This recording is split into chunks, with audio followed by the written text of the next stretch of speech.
পশ্চিমবঙ্গ পরিবর্তনের জন্য সম্পূর্ণরূপে প্রস্তুত। অমিত শাহ এক্স হ্যান্ডেলে পোস্ট করেছেন। 3 দিনের পশ্চিমবঙ্গ সফরে কলকাতায় পৌঁছেছে বিমানবন্দরে কর্মী সমর্থকদের ভালোবাসায় অভিভূত। এক্স হ্যান্ডেলে পোস্ট অমিত শাহ।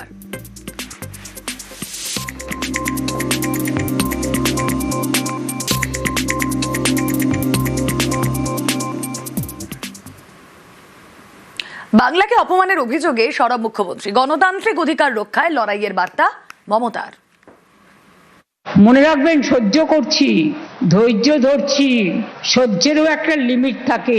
রামকৃষ্ণ পরমহংসদেব বলেছিলেন, একটা সাপ তাকে গিয়ে বলেছিল, আপনি তো আমাকে কামড়াতে বারণ করেন, আমি কাউকে কামড়াই না, কিন্তু আমাকে সবাই খুব মারে জানেন। রামকৃষ্ণ পরমহংসদেব বললেন, আমি তোমায় মারতে বারণ করেছি, আমি তোমাদের তো ফোঁস করতে বারণ করিনি। ফোঁস কিন্তু থাকবে, জেনে রেখে দিন। বাংলার মাটি মাথা নত করে না। প্রত্যেকটা মানুষের গণতান্ত্রিক অধিকার যেন রক্ষিত হয়, এর জন্য লড়াই চলছে এবং চলবে। এসআইআর আবহে 26-এর প্রচার শুরু করে দিল তৃণমূল। বিধানসভা ধরে ধরে প্রচার, কোঅর্ডিনেটরের তালিকা প্রকাশ। 34 সাংগঠনিক জেলার প্রচার, কোঅর্ডিনেটরের নাম প্রকাশ করল তৃণমূল। বীরভূমে প্রচারের দায়িত্বে কোর কমিটি। 1 জানুয়ারি থেকে ভোট প্রচারে তৃণমূল।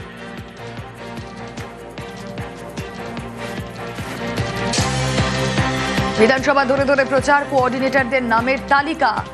ইতিমধ্যেই তৃণমূলের ভোটের প্রস্তুতি শুরু। এসআইআর আবহে 26-এর প্রচার শুরু তৃণমূলের। বিধানসভা ধরে ধরে প্রচার, কোঅর্ডিনেটরের তালিকা প্রকাশ। 34 সাংগঠনিক জেলার প্রচার, কোঅর্ডিনেটরের নাম প্রকাশ করল তৃণমূল। কিভাবে এই ভোট প্রচারের কাজ তারা নতুন বছর থেকে শুরু করছে, জেনে নিয়ে বিস্তারিত। প্রতিনিধি আবির ঘোষাল রয়েছেন সঙ্গে। আবির, দেখো, আগামী 1 তারিখ থেকে তৃণমূল কংগ্রেসের তরফ থেকে একাধিক কর্মসূচি নিয়ে তারা ভোটের ময়দানে নামতে চলেছে এবং এই প্রচার কর্মসূচিকে দেখার জন্য জেলার যারা দায়িত্ব রয়েছেন তাদের বাইরে তারা প্রত্যেকটা জেলাতে তারা কোঅর্ডিনেটর নিযুক্ত করলেন। বিভিন্ন সাংগঠনিক জেলার মধ্যে থাকা বিভিন্ন বিধানসভা কেন্দ্রকে বাছাই করা হয়েছে। সেখানের এই যাবতীয় প্রচার কর্মসূচির দায়িত্বে থাকবেন এই জেলা কোঅর্ডিনেটররা এবং তারা প্রত্যেক দিনই প্রচার কর্মসূচি সংক্রান্ত যে রিপোর্ট, সেই রিপোর্ট পাঠাবেন দলের শীর্ষ নেতৃত্বের কাছে। যেমন উল্লেখযোগ্যভাবে যেমন সাংসদ জগদীশ বসুনিয়াকে যেমন দায়িত্ব দেওয়া হয়েছে কোচবিহারের দিনহাটা, সিতাই, কোচবিহার দক্ষিণের, ঠিক একই রকম ভাবে রবীন্দ্রনাথ ঘোষ তাকে কোচবিহার উত্তর, নাটাবাড়ি, তুফানগঞ্জের দায়িত্ব দেওয়া হয়েছে। আবার কোচবিহারেরই প্রাক্তন সাংসদ পার্থপ্রতিম রায়কে মেখলিগঞ্জ, মাথাভাঙা, শীতলকুচির দায়িত্ব দেওয়া হয়েছে। উল্লেখযোগ্য নেতাদের মধ্যে রাজীব ব্যানার্জি, তিনি দায়িত্বে রয়েছেন, তাকে যে সমস্ত বিধানসভাগুলি দেওয়া হয়েছে তার মধ্যে নন্দীগ্রাম পড়ছে। অন্যদিকে কলকাতার গুরুত্বপূর্ণ বিধানসভাগুলির মধ্যে তার মধ্যে যেমন চৌরঙ্গি রয়েছে হচ্ছে জোড়াসাঁকো, সেখানে কুণাল ঘোষকে দায়িত্ব দেওয়া হয়েছে। আবার মৌসম বেনজির নোরকে দায়িত্ব দেওয়া হয়েছে। বেচারাম মান্না, তাকে দায়িত্ব দেওয়া হয়েছে হুগলির। এরকম ভাবে একাধিক নেতাকে দায়িত্ব দেওয়া হয়েছে এবং প্রত্যেক দিনের কাজই হচ্ছে এই যে প্রচার চলবে, এই যে 1600 যে ইনফ্লুয়েন্সার তৃণমূল কংগ্রেস বাছাই করেছে তাদের সঙ্গে জনসংযোগ কি হলো, বা বাকি বুথ স্তরের যে জনসংযোগের জন্য যে কর্মসূচি তারা নিয়েছে, সেই কর্মসূচিতে প্রত্যেক দিনে কি কি ঘটনা হচ্ছে, কেমন কর্মসূচি চলছে, তার বিস্তারিত তথ্যই জেলা কোঅর্ডিনেটররা দেবেন এবং দলও তাদের সঙ্গে কথা বলেই প্রচারের কর্মসূচির বিষয়ে বুঝে দেবে বলে এদিকে দায়িত্ব দেওয়া হলো। ওকে।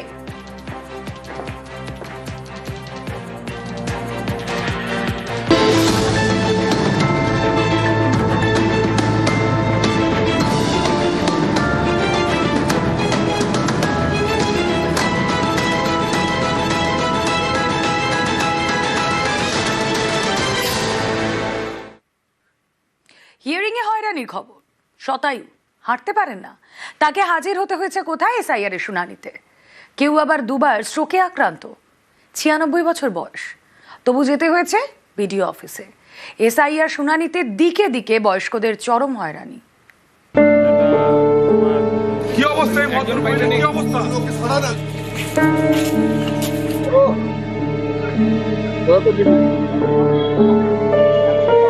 না, বুঝতেই পারে।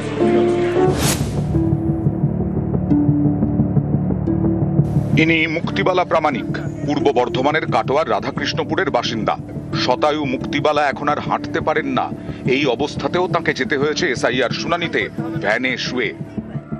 যে অবস্থায় এই বৃদ্ধাকে নিয়ে আসা হয়েছে। এই বৃদ্ধার কিন্তু এর পরে শারীরিক ধকল নেওয়ার মতন সক্ষমতা নাও থাকতে পারে। প্রথমে ভ্যানে, তারপর নাতির কোলে করে বিডিও অফিস।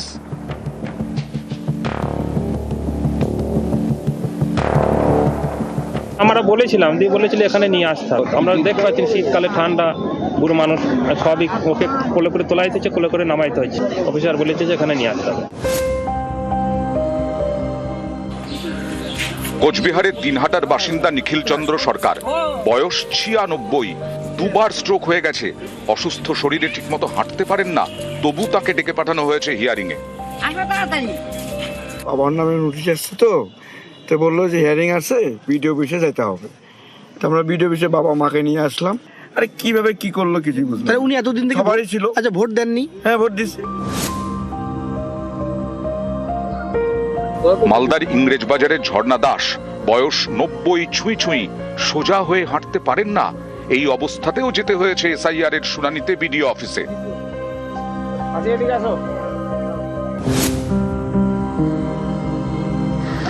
হুগলির তারকেশ্বরের মালতী পণ্ডিত, বয়স 80, ঠিকমতো হাঁটতে পারেন না, সঙ্গী লাঠি। সেই লাঠি হাতেই উপস্থিত হতে হয়েছে এসআইআর হিয়ারিং এ। আমার নাম ওঠে না পোর্টালে। আমি 2002 সালে আমার লিস্টে নাম আছে। আমি বললাম বিএলআর কে, বাবা আমি না গেলে হবে না, দাঁড়াতে পারি না। বলে তোমাকে যেতেই হবে। দক্ষিণ 24 পরগনার কাকদ্বীপ, এখানকার বাসিন্দা রোহিত কুমার মণ্ডল এবং শ্যামসুন্দর মণ্ডল, দুজনেরই বয়স 80, অশক্ত শরীর, ঠিকমতো হাঁটতে পারেন না। তা সত্ত্বেও যেতে হয়েছে শুনানি কেন্দ্রে হাজিরা দিতে। 2002-ও দিয়েছি, কিন্তু ভোটার লিস্টে নাম নেই। তারপরেও আজকে হিয়ারিং আসছে। হ্যাঁ, তারপরে হিয়ারিং আসতে হলো। এই পর্যন্ত আমি ভোট দিয়েছি। ডকুমেন্ট সব চেয়েছে, ডকুমেন্ট সব দলিল, 75 সালের দলিলও দিয়েছি। ইনি গীতারানী দেবনাথ, বয়স 90, সদ্য হাসপাতাল থেকে ছুটি পেয়েছেন, এখনো ক্যাথিটার লাগানো। এই অবস্থাতেও তাকে হাজির হতে হয়েছে শুনানিতে পূর্ব বর্ধমানের কালনায়।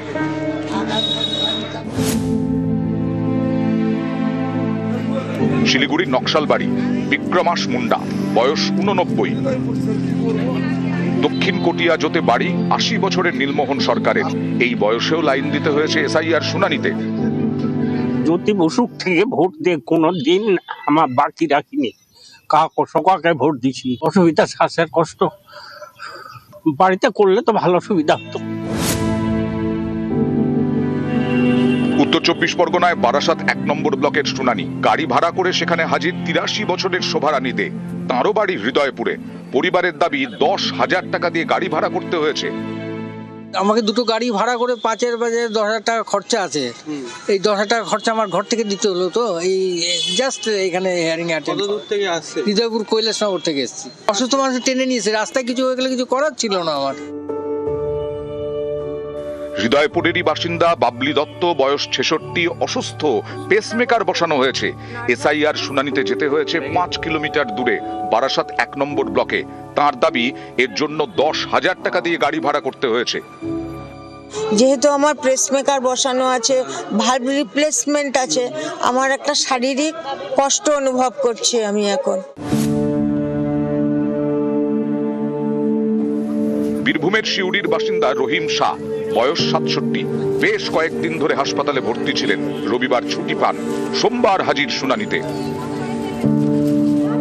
শিউড়িরই বাসিন্দা মিতা রায়, তিনিও বয়স্ক, তাকেও যেতে হয়েছে শুনানিতে। হাজির হতে হবে বলেছে, তাই এসেছি। কষ্ট করে কারণ আমাকে দেখেছেন, মানে এই অবস্থাটা আমাকে আনাই উচিত হয়নি। একে শীতের কামড়, তার মধ্যে সকাল সকাল এসআইআর শুনানিতে নদিয়ার কৃষ্ণনগরে বয়স্কদের দুর্ভোগের এক শেষ। 2002 সালে, তার আগে আমাদের নাম ছিল, তো এখন কথা হচ্ছে 2002-এ দেখছি নাম নেই। আমাদের আসা খুবই অসুবিধা, এবং এই ঠান্ডার মধ্যে যে এসেছি, খুবই কষ্ট করে এসেছি।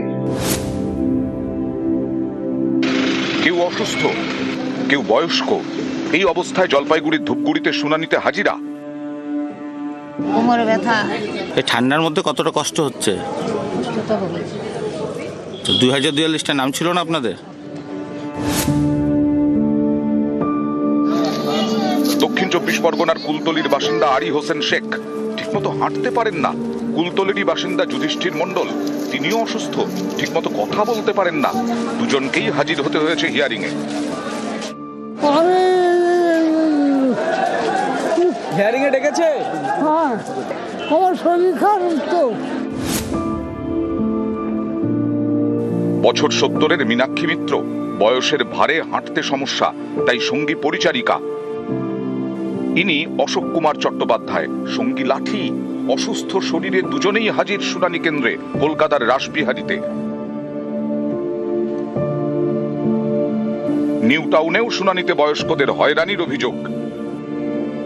সমস্যা তো আছে, আমার কিডনি প্রবলেম আছে, আর সমস্যা তো হচ্ছে, তো আসতে তো পায়ে ব্যথা আছে। দিকে দিকে শুনানিতে বয়স্ক এবং অসুস্থদের হয়রানির অভিযোগ। এরই মধ্যে স্যান্ডেলে নির্বাচন কমিশনের পোস্ট, সেখানে ছবি দিয়ে দাবি করা হয়েছে হাওড়ার শিবপুরে বয়স্ক এবং বিশেষভাবে সক্ষমদের জন্য ই রিকশার ব্যবস্থা করেছে কমিশন। নিউজ 18 বাংলা। সোমবার এসআইআর শুনানির তৃতীয় দিন। জেলায় জেলায় হয়রানির একই ছবি। কোথাও ঘন্টার পর ঘন্টা দাঁড়িয়ে অন্তঃসত্ত্বা, কেউ হাজির ভাঙা পা নিয়ে, কেউ আবার কাছা পড়ে শুনানিতে।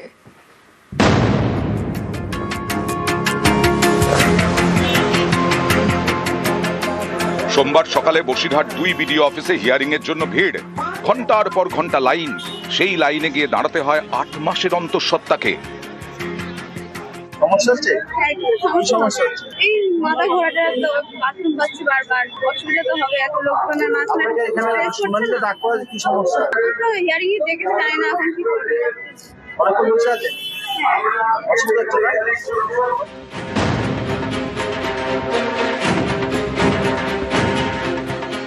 উত্তর দিনাজপুরের ইসলামপুর, এখানে অন্তত 5,500 ভোটারকে হিয়ারিং এর নোটিশ পাঠানো হয়। এদিন প্রচন্ড ঠান্ডায় ভাঙা পা নিয়েই শুনানিতে হাজির নাজমা খাতুন। হাঁটতে পারছেন না, কোনো মতে টোটো ভাড়া করে এসেছেন। হ্যাঁ, এই ভাঙা পায়ে নিয়ে আসতে হলো?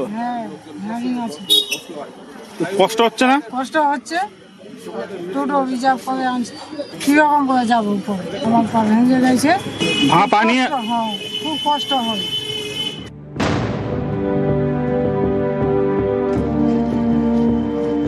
জলপাইগুড়ি শহরের সমাজপাড়ার বাসিন্দা শ্যামল ছেত্রী, 25শে ডিসেম্বর বাবা মারা গেছেন। এদিকে সোমবার হিয়ারিং, বাধ্য হয়ে কাছা পড়া অবস্থাতেই শুনানিতে হাজির হতে হয়েছে। আচ্ছা, বাবা প্রতিদিন আমাদের পুরো চাষে কাজ করে, সে পুরো চাষে কষ্ট করে সকালবেলা আসতে হলো। এটাও তো কষ্ট হচ্ছে, খালি পায়ে এরকম অবস্থায় আসাটা।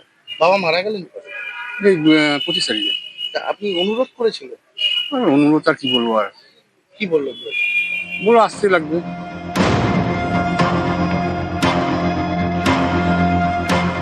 জলপাইগুড়ি সদর ব্লকের বাসিন্দা মাধব ভক্ত, সোমবার তাঁকে শুনানিতে ডাকা হয়।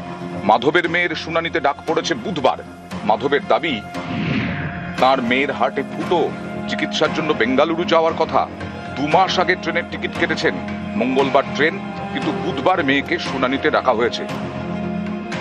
31 তারিখে না হয়ে যেত, অন্য ডেটটা যদি করতো যেত আমার ভালো হতো। কেন? আমি এখন বাইরে যাচ্ছি মেয়েটাকে নিয়ে ট্রিটমেন্টে। কি হয়েছে? মেয়ের হার্টের ফুটো। আচ্ছা, কবে ডেট পড়েছিল? 31 তারিখ। 31 তারিখ। আর যাবেন কবে আপনি? মঙ্গলবার ভোর 3টা। এখন কোথায় এসছেন? আমি এই ভিডিও অফিসে আসছি।